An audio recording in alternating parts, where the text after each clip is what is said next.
ഈ സംസ്ഥാനം തെരഞ്ഞെടുപ്പുകൾ കൂടി വരുന്ന നിയമസഭ വരുന്നത് മുസ്ലിം ലീഗ് ഇപ്പം കഴിഞ്ഞ സെക്രട്ടേറിയറ്റ് ഭാരവാഹി യോഗത്തിൽ ചേർന്നിരുന്നു. കോൺഗ്രസ് നേതൃത്വത്തിന്റെ ഭാഗത്ത് ഉണ്ടാകുന്ന ഒരു അനൈക്യം, പരസ്പരം ഒരു ചർച്ചയില്ലായ്മ, ഇതൊക്കെ ലീഗ് കൺസേൺ ആണോ? അത് എന്തെങ്കിലും തരത്തിൽ മുന്നണിയുടെ സാധ്യത? അല്ല, നമുക്ക് ഒരു തെരഞ്ഞെടുപ്പിന് പോകുമ്പോൾ എല്ലാവരും ഒറ്റക്കെട്ടായി പോകണം. ആ ഒരു കാര്യം പിന്നെ ഞങ്ങൾ ചർച്ച ചെയ്തിട്ടുണ്ട്. അത്രേ ഉള്ളൂ. ഒറ്റക്കെട്ടായി പോകണം. അതൊന്നും ഇപ്പോൾ നമ്മുടെ തെരഞ്ഞെടുപ്പ് കഴിഞ്ഞിട്ട് വരുന്ന കാര്യങ്ങളാണ് അതൊക്കെ.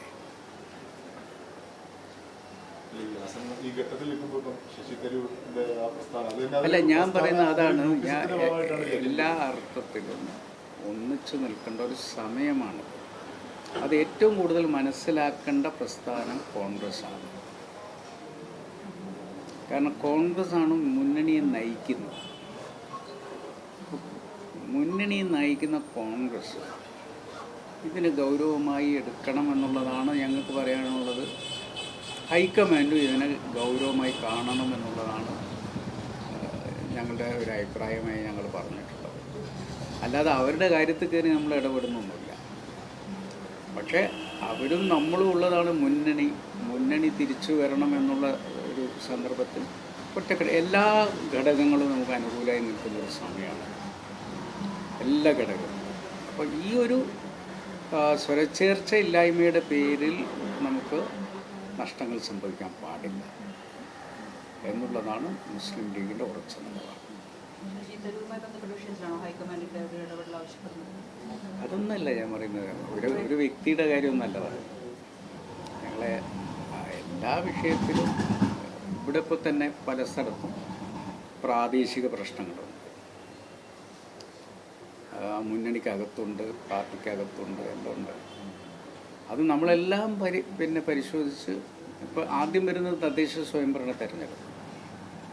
ആ ഹൈക്കമാൻഡുമായുള്ള മീറ്റിംഗിന് ശേഷം തിരുവനന്തപുരത്ത് പറഞ്ഞത് ഇതിനിടയിലുള്ള ആളുകൾ തമ്മിലുള്ള പ്രശ്നമുണ്ടല്ലോ, അത് പരിഹരിക്കട്ടെ, അതിനുശേഷം എൻ്റെ കാര്യത്തിലേക്ക്. അല്ല, ശശി തരൂർ പറയുന്നതിന് ഇപ്പം എനിക്ക് മറുപടി പറയാനില്ല. അദ്ദേഹം പറഞ്ഞത് അദ്ദേഹത്തിൻ്റെ വീക്ഷണമാണ്. ഞങ്ങൾക്ക് കോൺഗ്രസിനകത്തുള്ള കാര്യം കയറി പറയാൻ പറ്റില്ല. കോൺഗ്രസിൻ്റെ അകത്തുള്ള കാര്യങ്ങളെക്കുറിച്ചൊന്നും ഞങ്ങൾ പറയുന്നില്ല. പക്ഷെ ഒരു കോമണായിട്ടൊരു കാര്യം പറയാമല്ലോ, പ്രശ്നങ്ങൾ പരിഹരിക്കപ്പെടണം എന്നുള്ളത്. അത് കോൺഗ്രസ് അല്ല, ആരായാലും ഘടകകക്ഷികൾ ആരൊക്കെ ആയാലും എല്ലാവരും പ്രശ്നം പരിഹരിച്ച് ഒന്നിച്ച് നിന്ന് ആദ്യം തദ്ദേശ തെരഞ്ഞെടുപ്പിനെ നേരിടണം. അത് കഴിഞ്ഞ് പിന്നെ അസംബ്ലി തെരഞ്ഞെടുപ്പ് വരുമ്പോഴേക്കും നമ്മൾ ഇപ്പം അണികൾ സജ്ജാണ്. അണികൾ ഈ ഗവൺമെൻറ്റിന് എങ്ങനെയെങ്കിലും, അണികൾ എന്ന് പറഞ്ഞു കഴിഞ്ഞാൽ ഞങ്ങളുടെ അണികൾ മാത്രമല്ല, മൊത്തം ജനസമൂഹം ഈ ഗവൺമെൻറ്റിനെതിരെ ഒരു വികാരത്തിലാണ്. ഈ പറയുന്ന ഇതുണ്ടല്ലോ, ഷോ വർക്കുകളിലൊന്നും ആളുകൾ വിശ്വസിക്കുന്നില്ല. കാരണം അവരനുഭവിക്കുന്നതല്ലേ യഥാർത്ഥത്തിൽ അവരെ തെരഞ്ഞെടുപ്പിൽ അവരുടെ വോട്ടിലൂടെ പ്രതിഫലിപ്പിക്കുകയുള്ളൂ. ഇപ്പം നമുക്ക് PR വർക്ക് വല്ലതും ചെയ്യാമല്ലോ, ആരെ കൊണ്ട് വേണമെങ്കിലും ഇത് ഭയങ്കര ഗവൺമെൻറ്റാന്ന് പറയിക്കാമല്ലോ.